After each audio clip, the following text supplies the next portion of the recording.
خۆشهاتنەوە بۆ لەگەڵ ڕووداوەکاندا. سەرکوتکردن و پێشکەلکردنی مافەکانی ژنان لە ئێراندا مێژوویەکی درێژی خۆی هەیە و ئەگەر لە هەندێک سەروەختدا ژنانی نەتەوەی سەردەست لە ڕەوشێکی باشتردا بوو بن، هەرگیز بەومانایە نییە ژنانی هەموو نەتەوەکانی تر ئازادیەکانیان بینی بێ. ڕژێمی کۆماری ئیسلامی ئێران هەر لە ڕۆژە بەراییەکانی دەسەڵاتدارەتیەوە هەموو مافەکانی ژنانی زەوت کردووە تا گەیشتووەتە ئەوەی وەک دەگوترێ ڕێگەی خوێندنیش لە کچان و ژنان بگرێت. وەک دەزانن بە وردی بە دوواداچوون دەکەین لەسەر ئەو ڕۆژە پڕ لە نیگەرانی لە ئێستای ئێراندا دەیبینین. ژەهراوی بوونی کچان لە خوێندنگاکانی سەرانسەری ئێراندا کارێکی نابەجێیە. دەبێت لێکۆڵینەوەیەکی متمانە پێکرا و سربەخۆ بکرێت و ئەوانەی ئەو کاریان کردووە بەرپرسیار بکرێن. ئەگەر ئەم ژەهراوی کردنانە پەیوەندیان هەبێت بە خۆپیشاندانەکانەوە، ئەوە لە دەسەڵاتی لیژنەی سربەخۆی UN-دایە بۆ دۆزینەوەی ڕاستیەکان تا لێکۆڵینەوە بکات. تەواوی جیهان بە شێوەیەکی بەرچاو نیگەرانە لەو ژەهراویکردنانە. پێویستە دەسەڵاتدارانی ئێرانی سەرکوتکردنی میدیاکان ڕابگرێت و ڕێگەشیان پێ بدات کاری خۆیان بکەن. بە هەمان شێوە بۆ تایبەتمەندانی تەندروستیش ڕاستە، بۆ باوکانی خوێندکارە کچەکانیش ڕاستە دەبێت بەرپرسیارکردن هەبێت و لە هەمووشی گرنگتر دەبێت ئەم ژەهراویکردنانە ڕابگیرێت. دوای کوژرانی ژینا ئەمینی و دەستپێکردنی شۆڕشی ژینا، سەرکوتکردنی ژنان لە ئێراندا بووە دۆسەیەکی نێونەتەوەیی و لە زۆر شوێنی جیهانەوە پشتیوانی لە مافەکانی ژنانی ئێران دەستی پێکرد. شلێر باپیری نووسەر و ڕۆژنامەوانی بواری مافەکانی ژنان میوانی ئەم هەفتەیە لەگەڵ ڕووداوەکاندایە. شلێر خانم، سەرەتا زۆر سپاس بۆ ئامادەبوونن. یەکەم پرسیاریشم ئەوەیە ڕۆژی 8 مارس لە جیهاندا ڕۆژێکی بەبەهایە بۆ ژنان و زۆرێک لە ژنان لە جیهاندا بەو بەها و گرنگیەوە لێی دەڕوانن. بۆ ژنانی ئێرانی جوایە؟ بەڵێ، سەرەتا سڵام هەیە بۆ ئێوە بۆ هەموو بینەرانی دەنگی ئەمریکا لە هەر جێگایەکەن. ئەمن پێم وایە لە هەر جێگایەک نایەکسانی هەڵاواردن و سەرکوت و توندوتیژی بەرامبەر بە ژنان هەبێت، بێگومان 8 مارس واتایەکی دەبێت. ژنانی ئێران و بەتایبەت ژنانی کورد لە ڕۆژهەڵاتی کوردستان بە دەرلەو چوارچەوەیە نابینم. بەداخەوە لە هەر جێگایەک لە گۆی زەوی بگەڕی دەبینیت کە توندوتیژی و نادادپەروەری و هەروەها نایەکسانی بەرامبەر بە ژنان هەیە. هەر بۆیە پێم وایە 8 مارس لە ڕووی واتاییەوە هەڵگری خەباتێکی لە مێژینەی ژنانە بۆ مافەکانیان، کەواتە 8 مارس دەتوانێت واتایەکی گرنگی هەبێت بۆ هەموو ژنان و هەموو ئەو پیاوانش کە خەمخۆری کۆمەڵگەیەکی یەکسان و دادپەروەرن کە تێیدا کاریگەریەکەی بۆ سەر کچەکانیان، خوشکەکانیان، دایکەکانیان دەبێت و وە لە وێنە گەورەکەشدا دەبێتە بوونی کۆمەڵگایەکی پێشکەوت و باشتر. شلێر خانم، لە پەیوەندی بە شۆڕشی ژیناوە، شۆڕشی ژینا چ دەستکەوتێکی بۆ ژن هەبوو بە تایبەتی لە ڕۆژهەڵاتی کوردستان لێ بۆ خۆت دەزانی ینی ژن هەم پێشڕە و هەم پێشەنگی ئەم شۆڕشەش بوو. بەڵێ، بێگومان کە شۆڕشی ژینا دەستکەوتی زۆر بۆەوە دەستکەوتەکانیش جیاواز بوون، بەڵام پێم وایە ئەو دەستکەوتەی کە شۆڕشی ژینا بۆ ژنی کورد بەتایبەت هەیبوو ئەوە بوو کە لە ئاستی نێودەوڵەتیدا ئێمە دوو دەستەواژەمان بەرچاو دەکەوێت ئێستا. یەکەم دەستەواژەی ژنی کورد کە لەژێر سێبەری ژنی ئێرانیدا ون نەبوو ئێستا، و دووش ئەو دروشمی ژن ژیان ئازادی کە ئێستا لە چوارچەوەی دروشم تێپەڕ بوو بۆ تەمانی فێستێکی سیاسی کە دەتوانێت کاریگەری لەسەر ڕەوتی شۆڕشەکە هەبێ و هەروەها لە شێوەیەکی بربەرینتر کاریگەری لەسەر بزوتنەوەکانی یەکسانی خوازی لە ڕۆژهەڵاتی نێوەڕاستە بێ و هەر هاوکات کاریگەریشی لەسەر بزوتنەوەکانی یەکسانی خوازی فێمینیستەکان لە ئاستی دنیادا هەبێت کە بەو دروشمەوە جارێکی دیکە پلان و ئامانجەکانیان نوێ بکەنەوە و هەروەها تا گەیشتن بە ئامانجی 100% ئەویش کۆمەڵگە و دەرفەتی یەکسانە بۆ ژنان و پیاوەنۆک و یەک. ئەمن پێم وایە کە شۆڕشی ژینا دەستکەوتێکی مەزنی بۆ ژنی کورتە بوو کە لەگەڵ ئەوەی کە ژنی کورد بەداخەوە هەڵاواردن و سەرکوت و هەروەها توندوتیژی کۆمەڵگەیەکی پیاوسالار ئەزموون دەکا، بەڵام هاوکات هەڵاواردنی کۆمەڵگەی ئێرانی وەکو دەسەڵاتی کۆماری ئیسلامی و هاوکات لایەنە دینیەکەش ئەزموون دەکات کە تێیدا ڕنگ پرسی ژنی کورد لەگەڵ پرسی ژنێکی ئێرانی جیاواز بێت ڕاستە لە هێندێک خاڵدا هاوبەشین بەڵام هاوکات پرسی ئێمە پرسێکی جیاوازترە هەروەکو چۆن ئێمە لە ئەمریکا دەبینین کە پرسی فێمینیستی سپی لەگەڵ فێمینیستی ڕەش جیاوازە و دەیان تیۆری تێدا خوڵقاوە کە تێیدا باز لە پرسەکانیان دەکەن و شرۆڤەی دەکەن کە لەکوێدا جیاوازەکانیان هەیە. بەڵێ لە ڕوانگەی ئەو جیاوازی کە جەنابەت ئاماژە و پێکرد بۆ خۆ دەزانی ژن ژیان ئازادی ئەمە دروشمە سەرێکیەکەی شۆرشی ژینایە هەر ئەم دروشمە خۆی لە خۆیدا جۆرە لە تانوپۆی فێمەنیزم دەدا بە بزوتنەوەکە بە شۆرشەکە بەس پرسیارەکە لەوەدایە ئایا دەکرێت شۆرشی ژینا بە شۆرشی فێمەنیزم سیر بکرێ یاخو بیری لێ بکرێتەوە؟ بێگومان شۆرشی ژینە دەتوانێت لێکدانەوەی جیاوازی هەبێت و یەکێک لەوانش دەتوانرێت ئەوە بێت کە بە شۆرشێکی فیمینیستی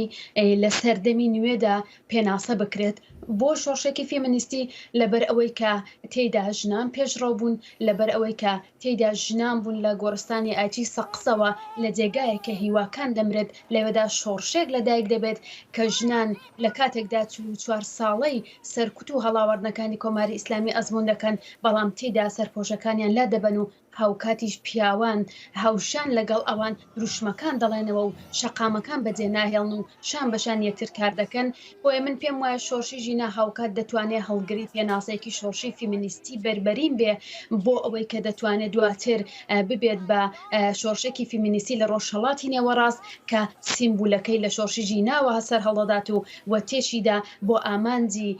داهاتوویەکی یەکسان و دادپەروەر بۆ ژنان بەگشتی و ژنانی کورد بەتایبەتی. باشە لە چ ڕوانگەیەکەوە دەتوانین ئێمە جیاوازیەک دروستکەین لە نێوان ئەم قۆناغی فێمەنیزم لە ئێران و بەتایبەتیش لە ڕۆژهەڵاتی کوردستان لەگەڵ ئەو قۆناغی فێمەنیزمەی کە ئێستا لە جیهانی ڕۆژاوادا هەیە چه جیاوازیەک بەدی دەکەی؟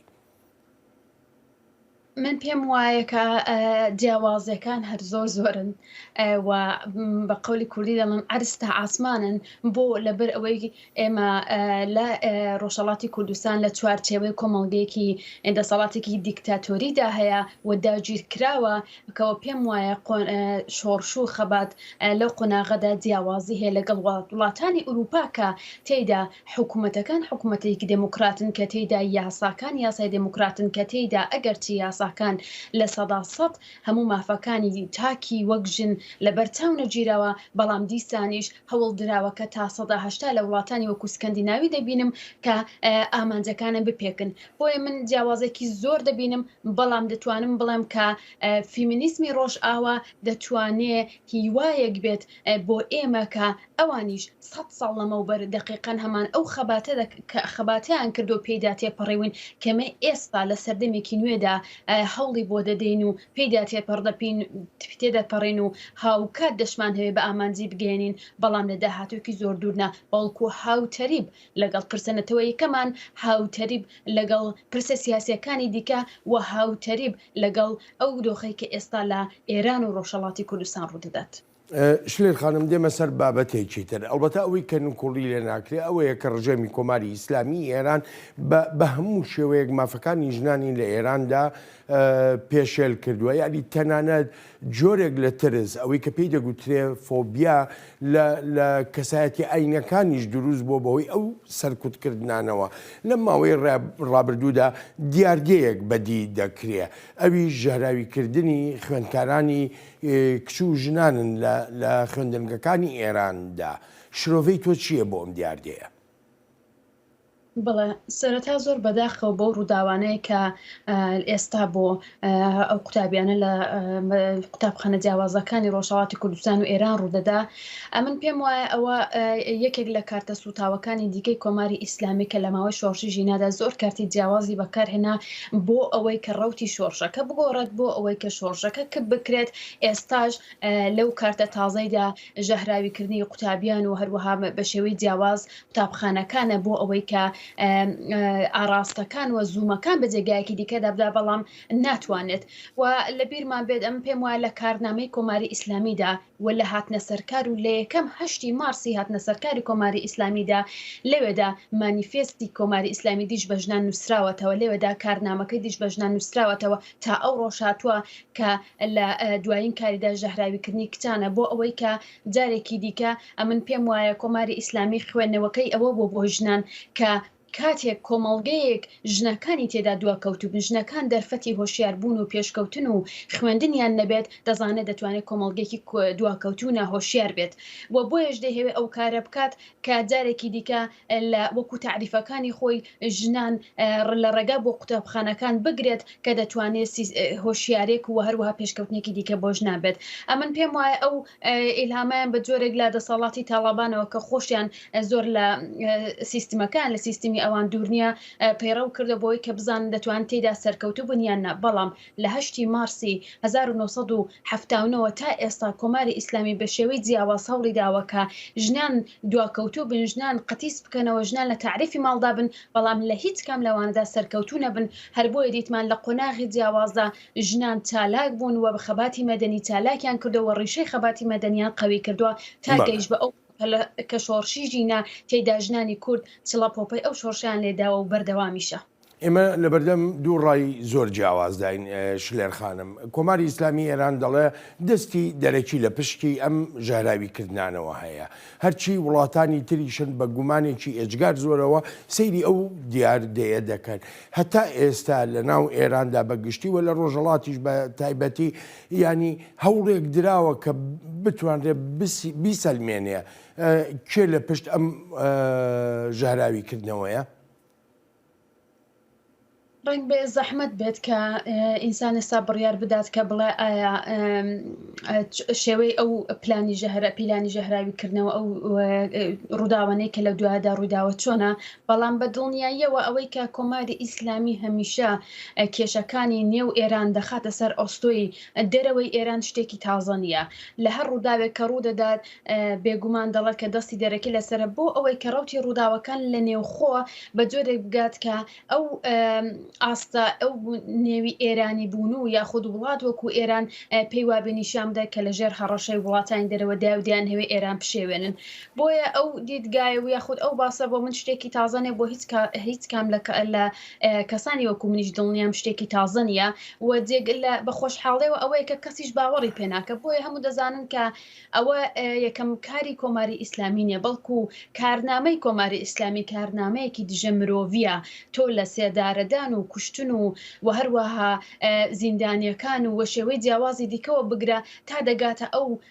بە شێوەی جیاواز ئەو تونند و تیژی و سەرکوتە سیستماتیکەی کە بەرامبەر مەرەتەوەکانی دیکەی ئێران دێکا بۆیە من پێم وایە کۆماری ئیسلامی هەموو کارتەکانی سوتاون هەر کام لەو باسانێکە بیهێنێتەوە بە جێوەی ڕووداوەکان نەجێی باوەڕن نەباوەڕ دەکرن بەڵام ئایا کەی دەتوانین بگەین بە ئەوەی کە کۆماری ئیسلامی بڕوخێ ڕەنگ بێ نەتوانین ئێستا باسی لێوە بکەین. شلێر خانم سپاس و پێزانینم بۆ بەشداریەکەت زۆر سپاس دەکەم. ئەلبەتە عزیزان سوپاسی بێپایانم بۆ ئێوەی خۆشەویست هەفتەی ئایندە لەگەڵ ڕووداوێکی نوێدا ڕێز و خۆشەویستی بەڵێن ساڵح پەسەند بفەرمونون دەگەڕێینەوە لای دەخیلی شەمۆ و کورد کۆنێکشن.